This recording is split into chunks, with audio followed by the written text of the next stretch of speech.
हाय।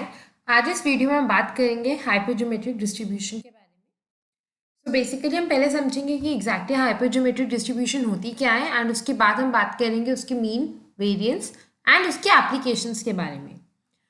सबसे पहले before starting with हाइपरज्योमेट्रिक distribution हम पहले बाइनोमियल डिस्ट्रीब्यूशन की बात करते हैं। उसके बाद हम देखेंगे किस तरीके से बाइनोमियल डिस्ट्रीब्यूशन हाइपरज्योमेट्रिक डिस्ट्रीब्यूशन से डिफरेंट है एंड उन दोनों में क्या सिमिलैरिटी है। ओके, सो सबसे पहले हमने जब बाइनोमियल डिस्ट्रीब्यूशन की बात की थी हमने सिंपली इतना कहा था that the trials are independent, right. Binomial distribution में ट्रायल्स वर इंडिपेंडेंट। अब ट्रायल्स इंडिपेंडेंट होने का मतलब क्या है? ट्रायल्स इंडिपेंडेंट होने का मतलब सिंपल इतना है that the probability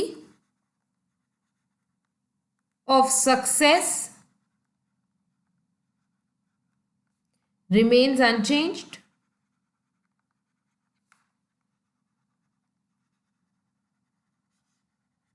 from trial to trial. इसका मतलब क्या हुआ? इसका मतलब सिंपली इतना हुआ कि जब हम अलग अलग ट्रायल करते हैं तो उसके अंदर हमारी probability of success her trial में सेम रहती है, राइट। तो जब वो वाला केस होता था तो उसमें हम क्या अप्लाई करते थे? Binomial distribution, right. अब पहले हम इंडिपेंडेंस ऑफ ट्रायल्स को हम इस तरीके से भी समझ सकते हैं, like take an example of dice. अब डाइस के अंदर आउटकम्स क्या होते हैं? अगर हम एक डाइस को थ्रो करेंगे तो हमारे पास आइदर ऑफ द 6 आउटकम्स आएंगे, या तो 1 आएगा या 2 आएगा या 3 आएगा या 4 या 5 या 6, इनमें से कोई एक आउटकम आएगा। अब मैं आपसे बोलूँ व्हाट इज द प्रोबेबिलिटी कि जब आपने डाई रोल किया that you get an even number, probability of getting an even number. Even number मतलब या तो 2 या 4 या 6। अब इसकी क्या प्रोबेबिलिटी होगी? सिंपली 3/6 और हाफ, कुछ भी कह सकते हैं, right. A probability of getting an even number is half. उसके बाद मैं क्या कह रही हूँ? ठीक है, मैंने फर्स्ट डाई रोल किया, लेट्स सपोज मेरा आउटकम आया 3 और लेट्स से 4। ठीक है, मेरा पहले बार मैंने जब डाई रोल किया मेरे पास आया 4, मेरा इवन नंबर आया। तो क्या प्रोबेबिलिटी थी कि मेरा एक इवन नंबर आएगा? हाफ थी। अब मेरा 4 आ गया, ठीक है। अब ये मेरा ट्रायल 1 में मेरे पास आउटकम आया 4। अब ट्रायल 2 किया। अब मैं जब ट्रायल 2 कर रही हूँ, मतलब मैं एक और बार अपना डाई को रोल कर रही हूँ, तो अब मुझे बताओ what is the probability of getting an even number again. अब वापस अगर मुझे इवन नंबर चाहिए तो उसकी प्रोबेबिलिटी क्या होगी? सिंपली 3/6, बिकॉज अगेन जब मैं वापस डाई थ्रो कर रही हूँ 1 2 3 4 5 6 में से कोई भी एक आ सकता है नंबर, और 3 इवन आउटकम्स है, दैट इज 2 4 6, इसलिए 3/6 which is equal to half. तब ट्रायल 2 में अब मेरा जो आउटकम है क्या वो डिपेंड हुआ ट्रायल 1 में मेरा 4 आया था उस पर? नहीं हुआ।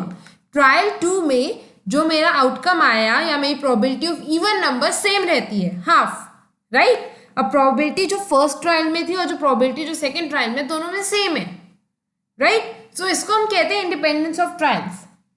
अब ये इंडिपेंडेंस ऑफ ट्रायल्स दो तरीके से हो सकती है, या तो इस तरीके से जैसे डाइस हो, राइट, कुछ इस तरीके की इंडिपेंडेंस हो, या फिर एक तरीका क्या होता है कि आपने लेट्स सपोज एक बकेट है मेरे पास, बकेट में से लेट्स सपोज बकेट में 10 बॉल्स हैं, राइट।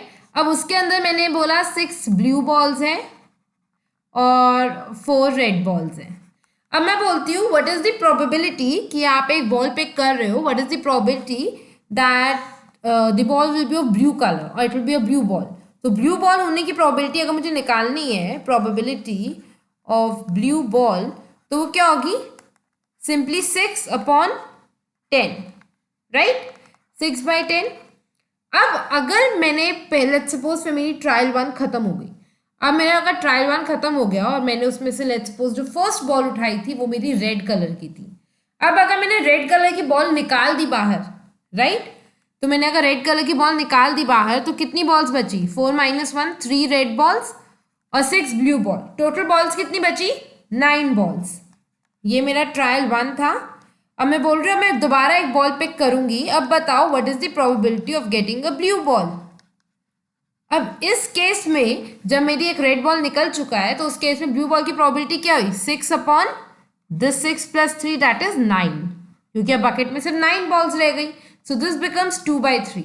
अब बताओ प्रोबेबिलिटी चेंज हुई या नहीं? This was simply 3/5 and this is becomes 2/3। अब बताओ प्रोबेबिलिटी चेंज हुई या नहीं?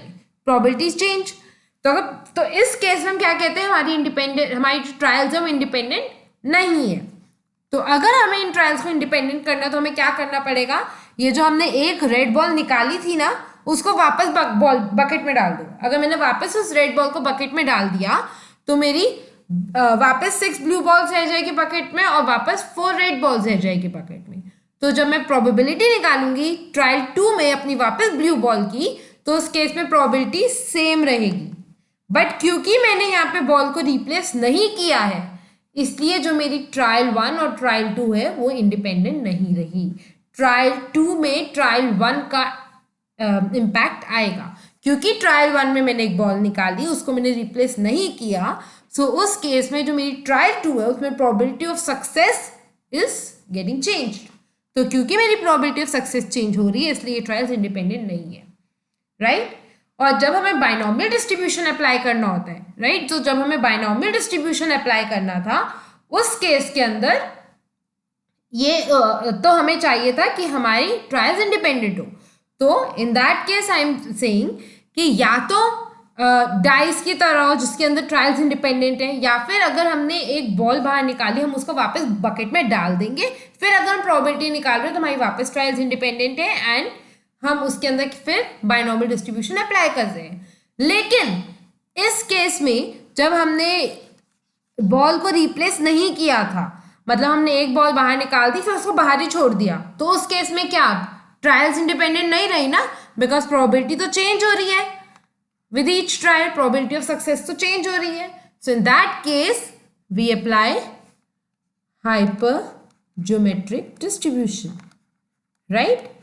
सो एक तरीके से बाइनोमियल डिस्ट्रीब्यूशन और हाइपर ज्योमेट्रिक डिस्ट्रीब्यूशन में क्या डिफरेंस है कि बाइनोमियल डिस्ट्रीब्यूशन तभी वर्क करता है जब ट्रायल्स इंडिपेंडेंट हो, लेकिन जब ट्रायल्स इंडिपेंडेंट नहीं होती तो हम हाइपर ज्योमेट्रिक डिस्ट्रीब्यूशन यूज करते हैं, क्योंकि उस हाइपर ज्योमेट्रिक डिस्ट्रीब्यूशन में हर ट्रायल के साथ प्रोबेबिलिटी हमारी चेंज होती है, राइट। एंड हम क्या बोल सकते हैं, that trials are not independent।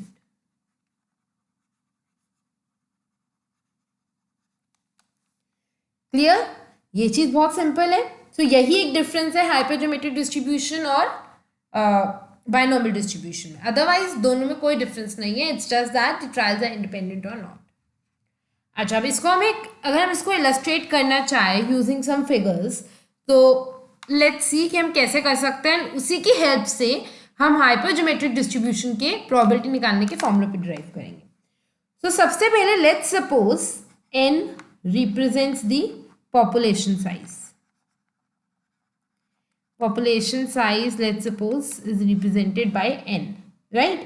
And this n now contains two type of elements: element of kind 1, element of kind 2.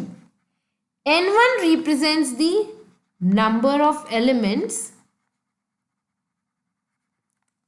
of kind 1 और n2 represents the number of elements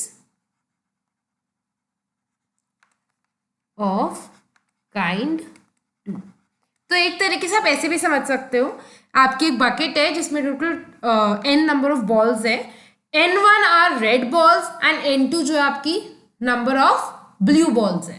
हम इसको ऐसे भी समझ सकते हैं, राइट। n1 हमारी रेड बॉल्स है और n2 हमारी ब्लू बॉल्स है, या n1 हमारी ब्लू बॉल्स और n2 हमारी रेड बॉल्स है। हम कैसे भी समझ सकते हैं, राइट, कि हम सिंपली कह रहे हैं n1 एक टाइप की बॉल्स है और n2 दूसरे टाइप की बॉल्स है। Let's suppose this n1 represents success। तो फिर अगर n1 हमारी सक्सेस है तो n2 क्या हुआ, n2 is clearly are failure, right. तो एक तरीके से जैसे हम जब निकाल रहे थे यहाँ पर probability of blue ball, probability of blue ball जब हम यहाँ निकाल रहे थे तो हम इससे क्या माना था कि हमारी जो ब्लू बॉल है वो सक्सेस है, हमने इसको सक्सेस कंसिडर किया था, और रेड वाली को हमने फेलियर कंसिडर किया था, बिकॉज हमारी सक्सेस क्या है जिसकी हम प्रोबेबिलिटी निकालते हैं। सो हमने क्या, let's suppose n1 be the number of elements of kind 1, n2 be the number of elements of kind 2, ठीक है। अब let's suppose I am picking up a sample of size n, right, और I am saying let's suppose n elements be randomly drawn without replacement from the population. n is sample size इसमें अब हम लोग क्या कर रहे हैं, हम लोग सिंपली क्या कह रहे हैं, हम इसमें सिंपली ये कह रहे हैं कि लेट्स सपोज मैंने एक बकेट से पहले एक बॉल निकाली, फिर दूसरी, फिर थर्ड, फिर फोर्थ, फिर फिफ्थ, फिर सिक्स, ऐसे मैं बॉल्स निकालती गई, राइट। मैंने बॉल जो निकाल ली एक बार बाहर निकाल दी, अब मैंने उसको अंदर वापस नहीं डाला, राइट। सो इस तरीके से मैंने n सैंपल साइज निकाला। नाउ लेट्स सपोज मुझे बताना है कि इन n सैंपल साइज में से व्हाट इज द प्रोबेबिलिटी कि I am getting x successes, या फिर ऐसे कह लो कि मैंने जो n सैंपल उठाया उसके अंदर से x n1 kind of balls है और बची हुई जो बॉल्स है वो n2 काइंड है, राइट। तो अगर x बॉल्स मेरा सक्सेस है तो फेलियर वाली बॉल्स कितनी हो गई, ओके सक्सेस लिख लेते एक बार, सक्सेस वाली कितनी बॉल्स हो गई टोटल x, तो फेलियर वाली मेरे पास कितनी बॉल्स हो गई मेरे सैंपल में n minus x, sample total n balls को उठाए, अगर x सक्सेस है तो n माइनस एक्स मेरे फेलियर बॉल्स हो गई, राइट राइट। तो इसका मतलब क्या हुआ, इसका मतलब सिंपली हुआ n1 में से मुझे x बॉल्स उठानी है और n2 में से मुझे n माइनस एक्स बॉल्स उठानी है। सो मुझे बताओ what is the probability that I am getting x successes, वो मुझसे सिंपली ये पूछ रहे हैं, राइट। सो अब एक तरीके से इसका मतलब क्या हुआ, इसका मतलब सिंपली ये हुआ we are trying to find probability of x success x successes and n minus x failure, right. So हम इतना कह रहे हैं हमें n माइनस एक्स फेलियर चाहिए और x सक्सेसेस चाहिए और probability of x probability of x elements of kind n1 and, देखो मैं एंड पुट कर रही हूँ बिकॉज मुझे दोनों चीजें एक साथ चाहिए, and n minus x elements of kind n2। मतलब मैं सिंपली इतना कह रही हूँ मुझे चाहिए प्रोबेबिलिटी कि x सक्सेसेस हो and n minus x failure, मतलब x एलिमेंट्स मैंने n1 काइंड से पिक कर रही हूँ और n माइनस एक्स सक्सेसेस मैंने n2 काइंड से पिक, क्योंकि n2 हमारे फेलियर रिप्रेजेंट कर रहा है, राइट। तो जब मुझे हमें जब इसकी प्रोबेबिलिटी निकालनी हो तो मैं सबसे पहले क्या निकालूंगी, number of veg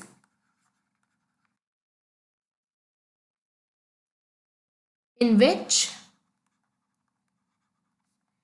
n elements can be selected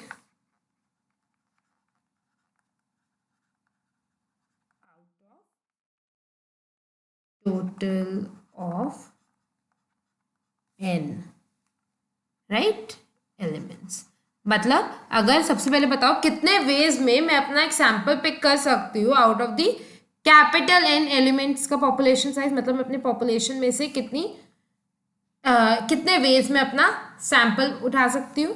सो इसकी वो क्या होती है, सिंपली हम इसमें क्या अप्लाई करते हैं, combinations, that is NCN, right. उसके बाद अगर मैं आपसे बोलूं what are the number of ways in which x elements can be selected out of n1, right. So ये कैसे निकलेगा, मतलब नंबर ऑफ वेज जिसमें से हम n1 में से x एलिमेंट्स निकाल सकते, that is simply n1 cx। फिर एक वे हो गया number of ways in which n minus x elements can be selected out of n2, वो क्या हो गया n2 c x, sorry n2 c n minus x, क्यों? हम n2 में से n माइनस एक्स एलिमेंट्स कितने वेज में निकाल सकते हैं? n2c n minus x. अब वैसे ही अगर मैं बोलूं, so what are the total number of veg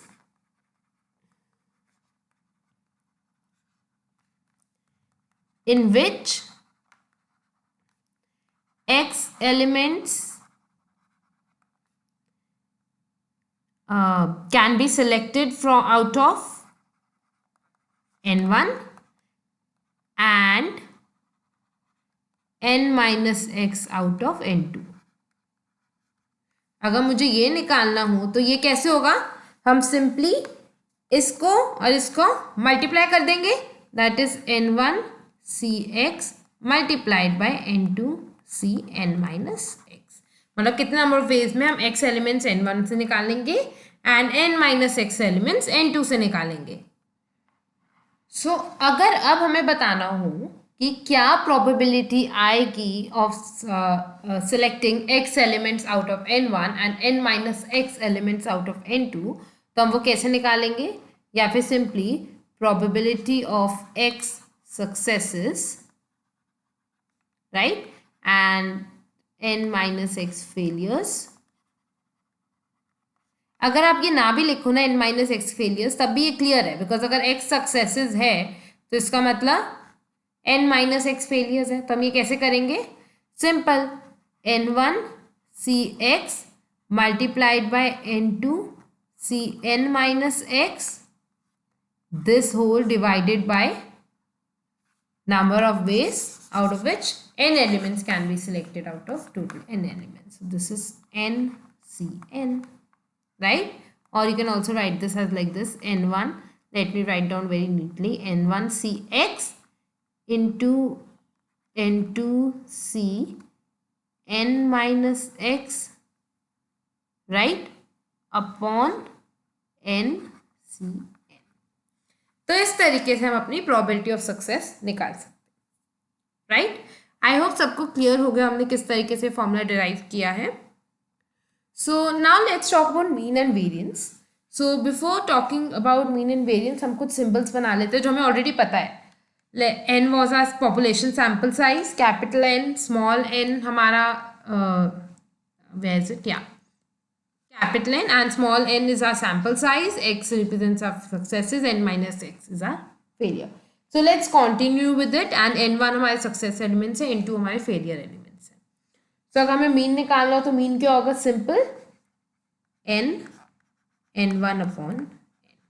देखो एक तरीके से अगर आप देखो ना, ये बाइनोमियल वाला सेम है, क्योंकि n1 upon n का मतलब क्या हो गया? प्रोबेबिलिटी ऑफ सक्सेस ना, कि रेड बॉल की आउट ऑफ टोटल सारी बॉल्स में से हम रेड बॉल कितने क्या प्रोबेबिलिटी कि हम रेड बॉल पिक करेंगे, वो क्या है? n1 upon n, that is the probability of success, and हम उसका मीन क्या लिखते थे? np। So this is somewhere similar, right? So I am just showing you कि एक सिमिलर लाइन्स पे चल रहा है, तो फिर अदरवाइज हमारा mean is simply n into n1 upon n। And वैसे ही अगर हमें वेरियंस निकालना हो तो n into n1 upon n into n2 upon n into n minus small n upon capital N minus 1. So this is the formula for variance, right? अब एक example देखते हैं हम।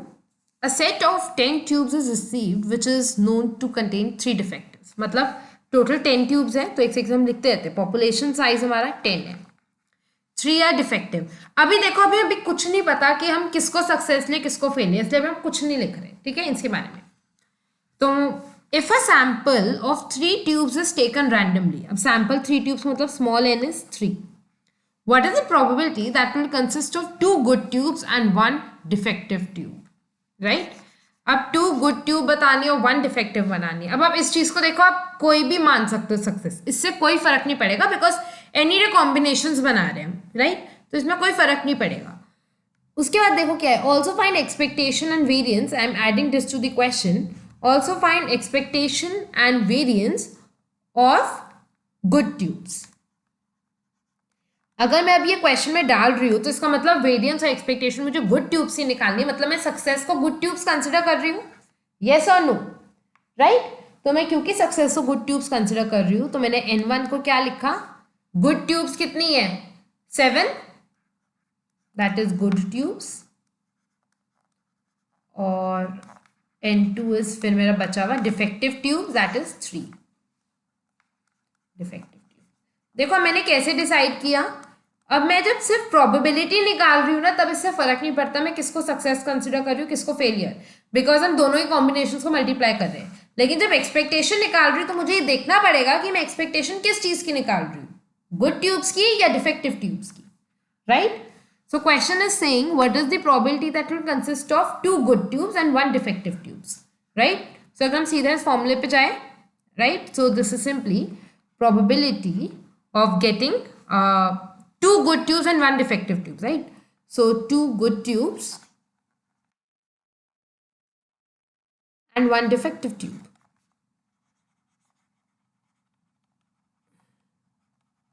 So ये आप कैसे करेंगे? Simple. This is N1CX into N2CN minus X upon NCN. अब आप एक चीज देखो, 2 गुड ट्यूब्स का मतलब, इसका मतलब क्या हुआ, इस सबका मतलब सिंपली इतना हुआ, number of success is equal to 2, right. So अगर हम इसको फॉर्मूले में अप्लाई करें, N1 क्या है 7, 7CX2 इंटू N2 क्या है मेरा 3, CN माइनस एक्स, मतलब 3 माइनस एक्स इज 2, तो 2 upon capital N is 10C3, right. So अब हम इसको सॉल्व करते हैं, 7C2 is 21, so 3C1 is simply 3 and 10C3 is simply 120। मुझे ये पता है इसलिए मैंने लिख दिया, बट आप इनको ऑब्वियसली चेकआउट कर सकते हैं। So this gives us 0.525, right. So ये क्या आया 0.525। So this is the probability of getting 2 good tubes and 1 defective tube. अब मैं आपसे बोल रही हूँ also find expectation and variance of good tubes. So expected value of good tubes क्या होगी, n into N1 upon, right. तो देखो अब आप एक चीज देखो, जो हम ये मल्टीप्लाई कर रहे हैं, अगर मैं N1 को 3 ले लेती, राइट, तो उसके अंदर मेरा x क्या होता 1, राइट। मैं फिर डिफेक्टिव ट्यूब्स के अगर उससे निकाल रही होती हूँ 3C1 तब भी वही आता, इंटू 7C2 तब भी वही आता, अपॉन 10C3 तब भी वही आता, राइट। बट एक्सपेक्टेशन के टाइम हमें देखना है कि हमारा N1 क्या है। So all to find expectation and variance of good tubes, तो good tubes is N1 over है, तो हमने यहाँ पे N1 लिख दिया। अगर मैंने बाय चांस गुड ट्यूब्स को यहाँ N2 कंसिडर किया होता तो मैं यहाँ पे क्या लिखती, small n into N2 upon n, fine, एक ही बात है ना। सो n हमारा स्मॉल n है 3, N1 हमारा है 7 एंड हमारा कैपिटल N क्या है 10। सो दिस बिकम्स 21/10 और 2.1। अब वैसे ही अगर मैं वेरिएंस निकालूं गुड ट्यूब्स की, तो वेरिएंस क्या है n into N1 upon n into N2 upon n into capital N minus small n upon n minus, यही है ना।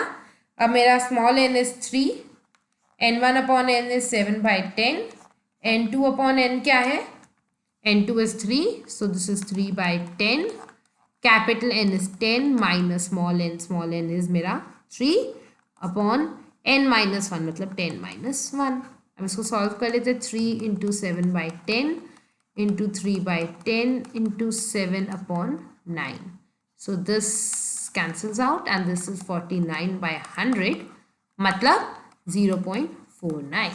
so this is the variance for good tubes, right? so I think it was quite easy। Hypergeometric का use सबको समझ आया कि हम कैसे उसको कह सकते हैं, हम कब बाइनोमियल यूज करते हैं, कब हाइपरजोमेट्रिक डिस्ट्रीब्यूशन। जब हमारी ट्रायल्स इंडिपेंडेंट होती है तब हम बाइनोमियल यूज करते हैं, लेकिन जब हमारी ट्रायल्स आर नॉट इंडिपेंडेंट तो हम हाइपरजोमेट्रिक यूज करते हैं। उसके बाद हमने उसका फॉर्मूला डिराइव किया, फिर हमने देखा मीन कैसे निकालते हैं, वेरिएंस कैसे निकालते हैं, फिर हमने देखा कि हमें किस तरीके से सक्सेस किसको मानना है हम वो कंसिडर कर ले, राइट। बट मैंने आपको अभी बोला कि हम फॉर्मूले को मोल्ड कर लेते हैं, अगर हमने N2 को सक्सेस माना है तो हम यहाँ पे N2 लिख देते हैं, इससे कोई फर्क नहीं पड़ता, right. I hope you like this video. Do subscribe to this channel for more videos. Thank you.